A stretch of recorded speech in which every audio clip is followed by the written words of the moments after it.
Hi there, this is Maneesh Vijaya from PM Pulse bringing to you yet another power-packed episode on PM Ninja video series.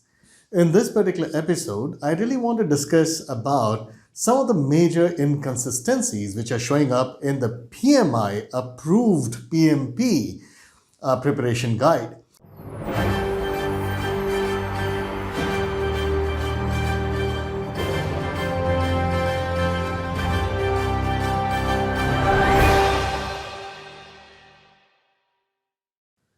In the previous video, where I talked about the major issues with the new format PMP, I had also mentioned that this time PMI has decided to go ahead with their own content. However, this content has been outsourced and created by a third party, not PMI. But most of the people don't know that. But as I go through the additional material prepared by PMI, which they are actually supplying to all the candidates through their ATP network, I come across a lot of inconsistencies. I'm going to make a series of videos about different consistencies. However, what you should keep in mind that the purpose of these videos is not really to blame PMI or for that matter anybody else or to comment on anybody's quality. This is only for the PMP candidates to warn them about some of the issues and some of the inconsistencies that are present in the content supplied by PMI or approved by PMI, even though it is not made by PMI. What I have here in this book, this thick book, is basically the PMI authorized PMP exam prep. Well, that's the actual name, right? So I was just using the word guide. Well, not really. Its actual name is PMI authorized PMP exam prep. I'm a member. I have access to this content and I've gone through each of the content, every bit of it in absolute details. Absolutely. This book is filled with a lot of notes and points because as I said, I really like to be thorough in whatever I do. All right, so in this particular video, let us talk about 3 points, 3 inconsistencies. I think that should be enough for a single video. In the subsequent videos, I'm going to talk about some of the topics.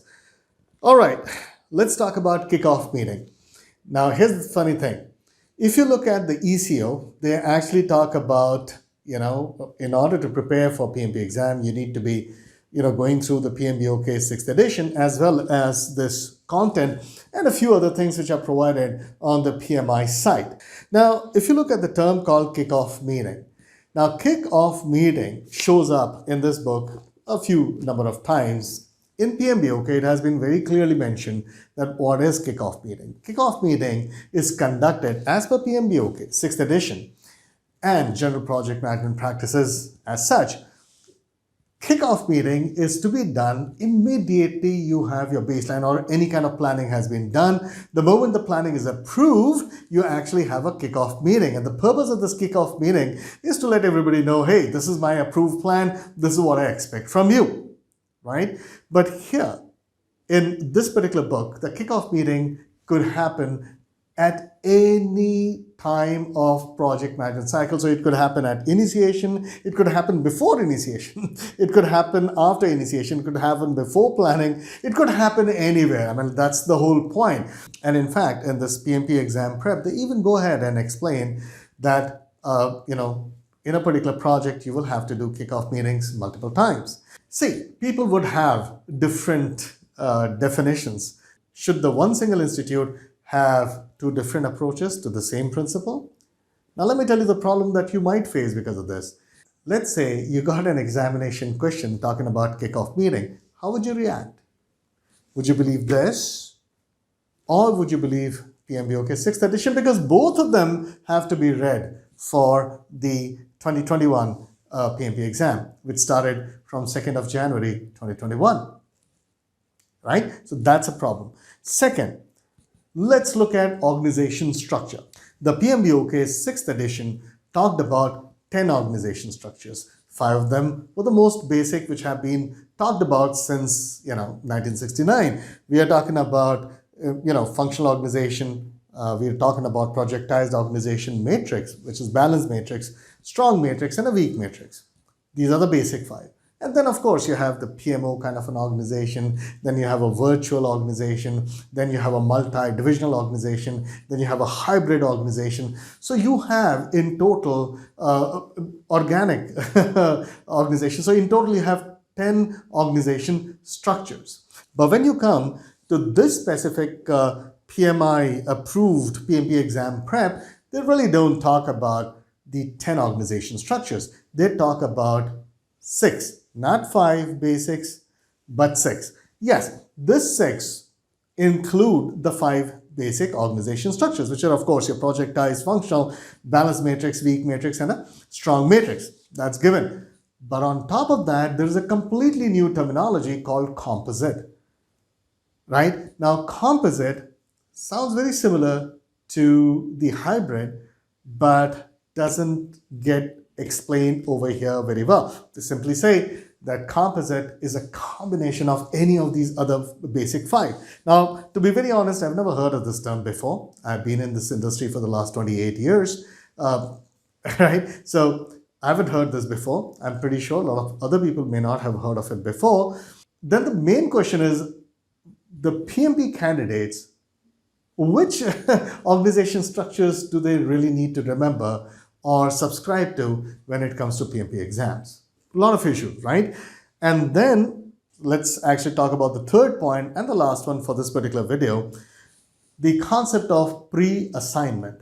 Now, in PMP OK 6th edition, it clearly mentions that pre-assignment is a case where, some important people, the kind of employees or kind of team members that without which probably this project may not happen, or some of the team members who have been promised to the customer, yes, when these 3 people which have been pointed out by you would actually be there in this particular project. So when you have the names of the team members mentioned in the project charter itself, chartered resources, they are called pre-assigned team members. Or this concept is called pre-assignment. However, the moment you come to PMI Authorized PMP Exam Prep, this particular book that I'm talking about, over here, the pre-assignment is actually taken up as a tool, and it has a completely different meaning. And what do they mean over here is pre-assignment